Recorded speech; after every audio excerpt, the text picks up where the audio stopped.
Nakilala kita dahil sa larawang kumakalat. May kulay ang iyong buhok at tubo-tuban.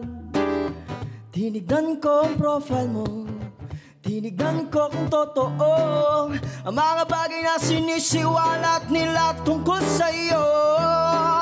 Kinausap kita, tinanong ko kung okay ba na makasama kahit sandali at pumayag ka naman. Sinimulan natin ang eksena, kinuha ko ang aking kamera, hinubad mo ang iyong saplot hanggang sa walang matira. Inalay mo ang sarili mo sa akin para sa sining na magbibigay sa akin ng ningning. Oh, oh.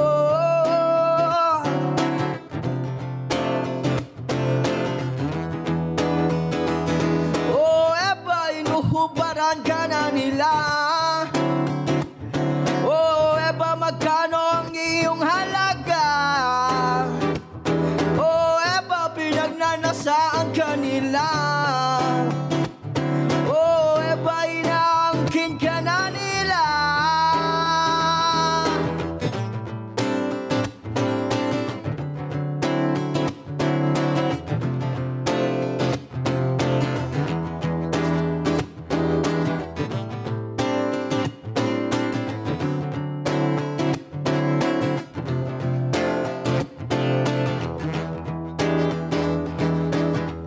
Gustuin ko mang ika'y mapasakin, ngunit sabi mo ay wag ko nang pilitin.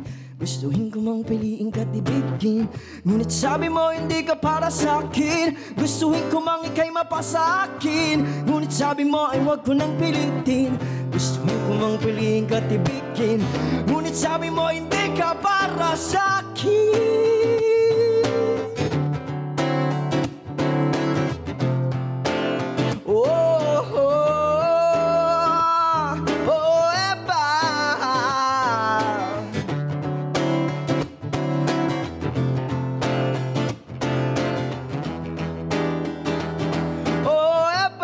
Husgahan ka man nila. Oh, eba, sa akin ika'y mahalaga. Oh, eba, binabasura ka nila. Oh, eba, minamahal kita, minamahal kita.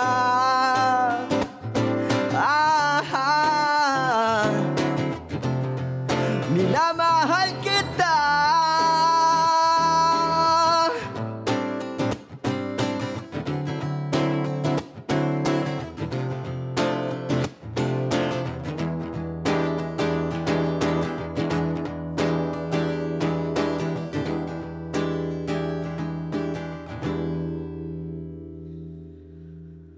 Oh, eba, saan ka pupunta?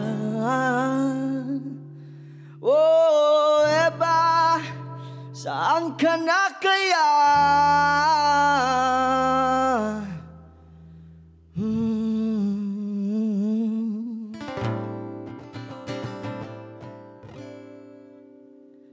Alright. What's up, everybody? Ayan. Magandang araw sa inyong lahat. Ayan. Maraming salamat. That was my first song, O Eba. Ayan, tungkol yun sa isang babae na nakilala ko sa internet. Ayan. Isa siya sa mga palagay na natin naging mutual understandings ko. So yun, when a melody comes into my mind, isa siya sa mga naisip ko na maging topic or subject dun sa kanta. So siya yung agad na naalala ko that time. Kasi nung magkakilala pa kami, ayun, nung madalas kaming magkasama, madalas kaming lumabas, ayun. Na-share niya sa akin yung mga story ng buhay niya. And it's kind of bit tricky na medyo complicated. Ayun, narinig mo yung mga backstory ng kwento niya, ng buhay niya, ng mga struggles niya. So, ayun, doon siya nag-background. Ayun, baga, naalala ko lang talaga siya. Ang ganda rin kasi para sa akin, ang kulay ng buhay niya, kahit gano'n nakakomplikado. So, ayun. Once again, my name is Sunday Mercado. Ayan. May intro ako, tawag doon, it's not just radio, it's Sunday Mercado. Ayun. Yan, I'm an artist, singer-songwriter from Cavite. Ayan. Yun, maraming salamat sa I Am Possible PH for inviting me here. Ayan, sa sa live performance na to. Sobrang nakakakaba, nakaka-pressure. Pero ayun, maraming salamat. Also sa Neo Cafe Bar, sa venue na to, sobrang solid. Ang chill lang. Pag gusto nyo mag-inom na medyo private ang datingan, dito na lang. Mas maganda. So, ayun. This next song, ayan, is about my personal exaltation. Parang personal prayer na din sa buhay ko. Kasi last 2 years, parang nag-start na ako mag-living alone. Simula nung namatay yung tatay ko, tapos ayun, medyo nagkaroon na kami ng mga misunderstanding ng family ko. Ayan. So, para sa kapayapaan ng aking isip at puso, nag-decide na ako maghiwalay. Yan. So, nag-living alone ako. And actually, nakakatakot siya. Ang hirap niyang i-decide kapag, wala kang sustainable na financial supply. Basta ganun, nakakakaba siya. At the same time, ang daming uncertainty sa buhay kasi nandun ka na sa point of no return.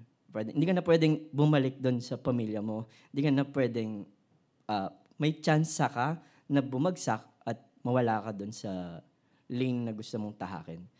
So, this next song, ayun, nabuo ko siya kasi na-challenge din ako that time nung isang kaibigan ko, isa rin siyang singer-songwriter, parang tinanong niya ako, lahat ng kanta mo parang kwento ng tao. Parang may mga entity, kumbaga. May mga kwento ni ganito, ni ganyan. Bakit hindi ka gumawa ng sariling kanta mo, di ba? So yun, that time, grabe na parang tinusukan ako ng karayom sa puso. Nakurot ako. And then, pag uwi ko noon, tapos siguro parang nag-pray ako. And then, oh my God, wait lang. Medyo naiyak ako. Ayun. That moment, ayun, naramdaman ko yung, shucks. Naramdaman ko yung sobrang bigat sa buhay. Kasi, ayun, pag mag-isa ka na lang sa condo, ayun, kagaya niyan, nasa condo ako. Pag mag-isa ka na doon, tapos di ka nagpe-play ng music, yung 4 na kwadrado ng condo na yun, nakakabingi. And wala kang pwedeng, parang that moment, hindi mo alam kung sinong lalapitan mo eh.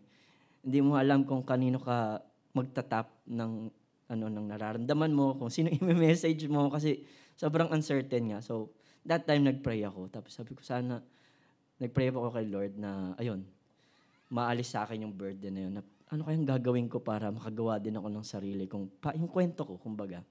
And yun, kinabukasan ng umaga, a melody come into my mind. Yun, nakabuo ko nag-ano lang ako ng chords, tapos may natap akong mga chords na gano'n. Tapos nabuo siya.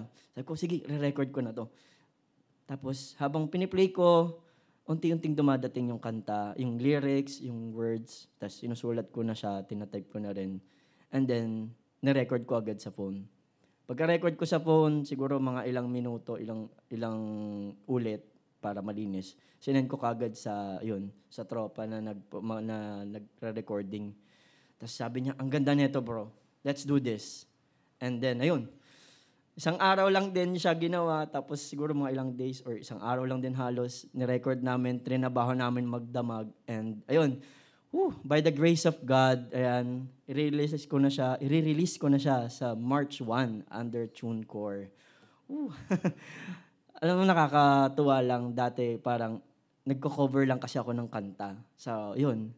So, sobrang thank you Lord talaga kasi eto na, nangyari na yung parang vision din ng iba sa akin, ng mga katropa na eto na, makapaggawa ka na ng kanta, makapag-release ka. At the same time, yun, may mapopromote ka na sa sarili mo. Ayun, as Sunday Mercado, gano'n. Kaya yan.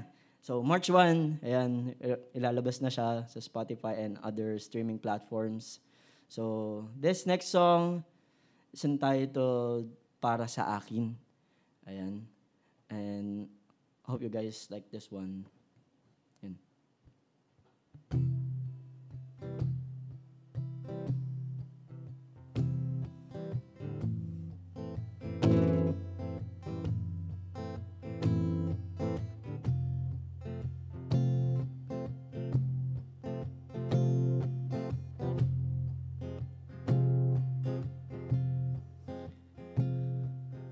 Di ko na alam kung saan ba patungo